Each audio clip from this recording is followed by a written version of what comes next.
¿Qué tal? Muy buena tarde, bienvenidos a una emisión más de En Contexto, abriendo la conversación en Michoacán. Es miércoles de mesa de análisis y bueno, como todos los miércoles nos acompaña Arturo Molina, el jefe de redacción de Publimetro. ¿Cómo estás, mi estimado Arturo? Muy buenos días. ¿Qué tal, Mario? ¿Qué tal, auditorio? A nuestro invitado. Excelente miércoles.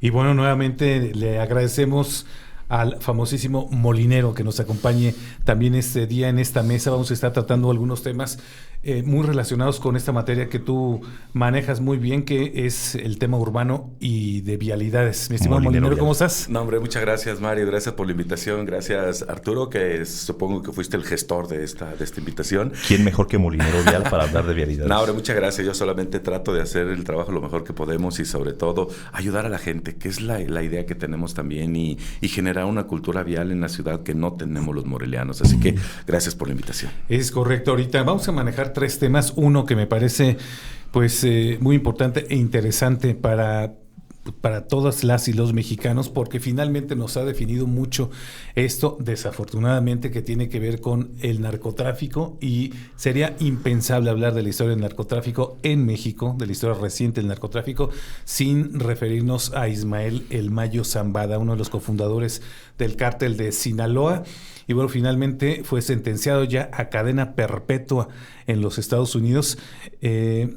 Elabora una carta que si no te dicen que es del Mayo Zambada no lo hubieras creído, ¿no? Una especie de mea culpa que no sé ustedes, pero me parece que nadie le creyó, refiriéndose a lo malo que significa para la sociedad y para las personas dedicarse a esta actividad criminal.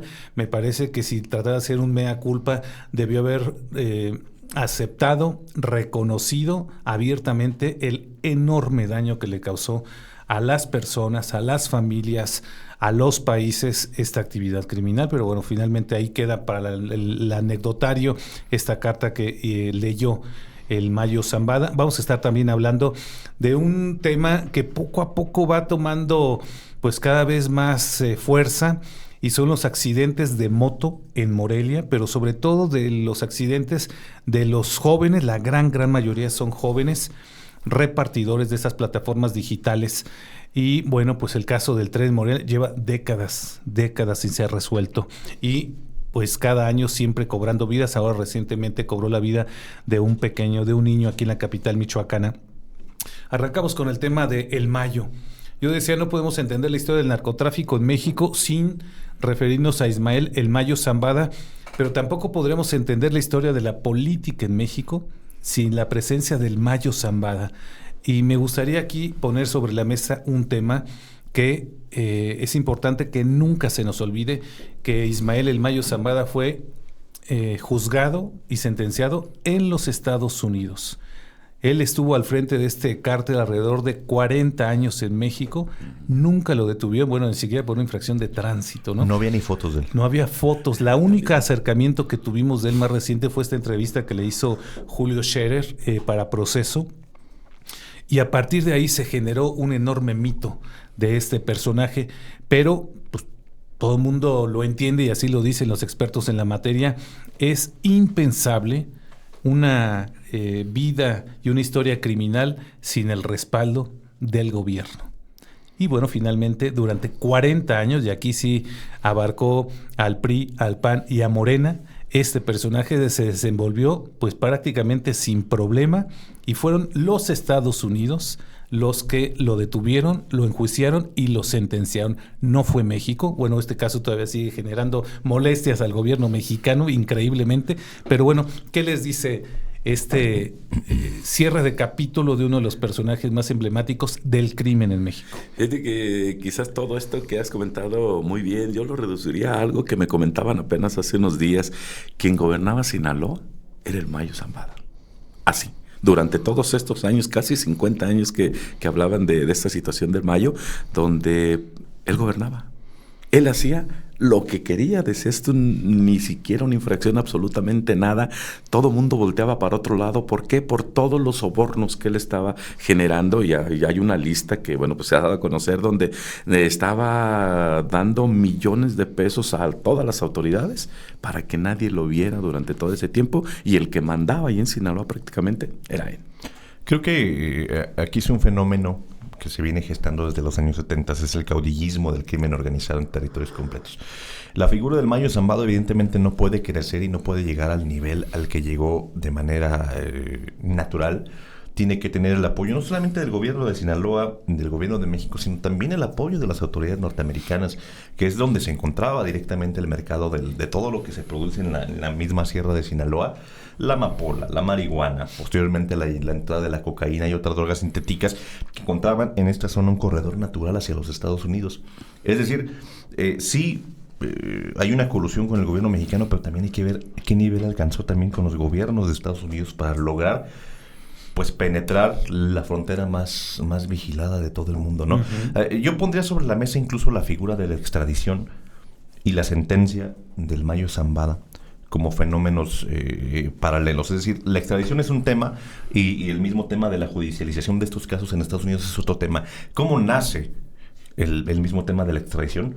Con los narcos de Colombia de los años 80, uh-huh. con Pablo Escobar, con el narcoterrorismo. ¿Por qué? Porque se reconocía que los estados latinoamericanos, los países latinoamericanos no tenían la capacidad ni siquiera para encarcelar a estos personajes. ¿Por qué? Porque los mismos jueces quedaban expuestos. Los mismos carcelarios, las mismas personas del sistema penitenciario quedaban expuestos. Uh-huh. Entonces se creó la figura de la extradición de una forma, pues para sacar de su mismo núcleo, contexto social al crimen organizado y llevarlos a un lugar más neutro, ¿no? En este caso, recordemos, por ejemplo, en Colombia, Pablo Escobar construyó su propia prisión. Uh-huh. Ese era el nivel que construye su propia prisión, se entrega y cuando considera que ya tiene otras cosas que hacer más importantes que estar en esta simulación, se va. Entonces se crea la figura de la extradición. Dice Estados Unidos, ok, tú no puedes tener tus propios, son tus delincuentes, pero no los puedes tener. Extradítamelos porque el daño también se justifica como que el daño que me generas a la salud de mi población. Entonces se genera justamente esta figura y es lo que todavía 40 años después seguimos viendo, ¿no? Que los estados, países latinoamericanos no tienen la capacidad para justiciar a los criminales. ¿Por qué? Porque el juez que va a condenar al Mayo, al Chapo, etcétera, no podría seguir viviendo ni siquiera en México. Así de sencillo. Es correcto. Bueno, finalmente esto que acabamos de ver con el Mayo Zambada y que ha pasado con otro de los criminales pues más sangrientos que ha tenido México, han sido juzgados y sentenciados en Estados Unidos. No solamente el caso del Mayo Zambada, está el del propio Joaquín El Chapo Guzmán por el propio juez Brian Cogan también.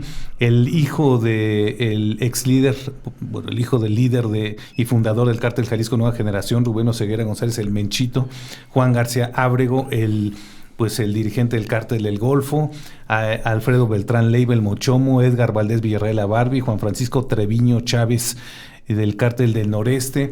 Todos estos personajes han sido juzgados y sentenciados en los Estados Unidos y bueno, se encuentran en las prisiones de aquel país porque se ha reconocido incluso aquí mismo en México que las prisiones no son seguras, ¿no? Y que finalmente continúan delinquiendo. Lo dijo increíblemente el propio Omar García Harfuch cuando entregaron estos más de 90 criminales. Claro. Y dijo, bueno, pues es que aquí seguían delinquiendo y México hoy es más seguro y más... Es increíble que la propia autoridad federal reconozca esto, pero es verdad, ¿no? Así es, y yo creo que también no se podría dar esto que hablabas, Molina, de la extradición y de llevárselos a otro país sin la traición. Porque a final de cuentas, esa es parte de ello, ¿no? Uh-huh. Yo recuerdo cuando estaba todavía muy chico, donde hablaba una canción de contrabando y traición. O sea, yo creo que desde allá vienen las traiciones y que no se puede ver este tema de juzgar a los delincuentes, en este caso mexicanos, en Estados Unidos, sin la traición que hay dentro a veces de ellos mismos. Porque, bueno, hay decisiones de los mismos cárteles donde finalmente conocen, lógicamente, todas las entrañas uh-huh. y saben cómo poder llegarles. Y a final de cuentas, al Mayo le dicen, vente, vamos a platicarlo. Y cuando lo llegan juntos, pues simplemente se lo llevan. Bueno, pues ahí está. Vamos a hacer una primera pausa. Volvemos aquí En Contexto, abriendo la conversación en Michoacán.